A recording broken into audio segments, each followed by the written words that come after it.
Hi friends, Sushma লাইফস্টাইলে তোমাদেরকে welcome জানাই। আজকে তোমাদেরকে একটা ভিডিও দেখাবো। খুবই মর্মান্তিক ঘটনা আমাদের বর্ধমানে এই ঘটনাটা ঘটেছে। তোমাদের সঙ্গে সেটা শেয়ার করব, তোমরা আমার সঙ্গে থেকো আর প্লিজ কমেন্ট করো লাস্টে তোমাদের কি মনে হচ্ছে। তো বন্ধুরা, আমি চলে এসেছি সেই জায়গাতে। তো চলো তোমাদেরকেও আমি দেখাই, তোমরাও দেখো।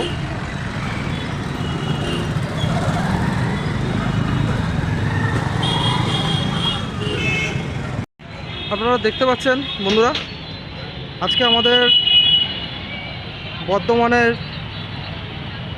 জেলখানা মোড়, বিগ বাজারের সন্নিকট, বিগ বাজারের একদম সামনে আজকে অনেক গরিব মানুষ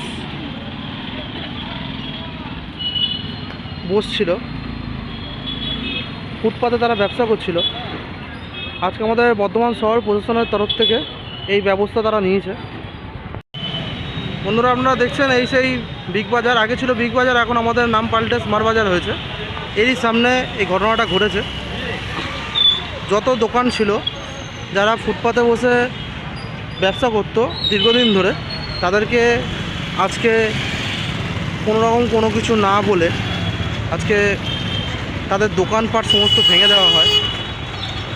তা আমি একটা জিনিসই প্রে করব ভগবানের কাছে, তারা যেন আবার নতুন করে কোনো না কোনো কর্মস্থানে আবার নিজেদেরকে যোগ দিতে সক্ষম হয়।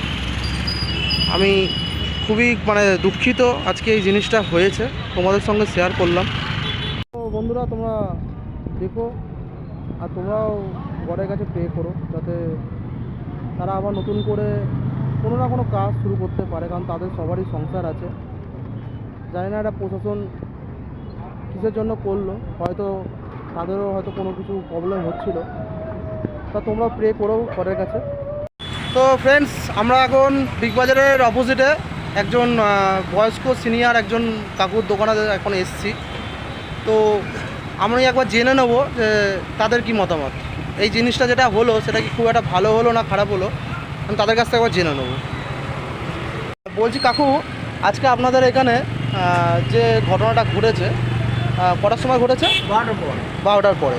আচ্ছা, আজকে মোটামুটি এখানে যারা দোকানপাট দিয়েছিল তারা মোটামুটি তো অনেকদিন ধরেই সমস্ত কিছু ব্যবসা করছে। তা আজকে প্রশাসনের দিক থেকে যে ব্যবস্থাটা তারা নিয়েছে, এটা কি আপনাদের মতে কি বলে, কি এটা কি ভালো না খারাপ? ব্যবস্থা হয়েছে।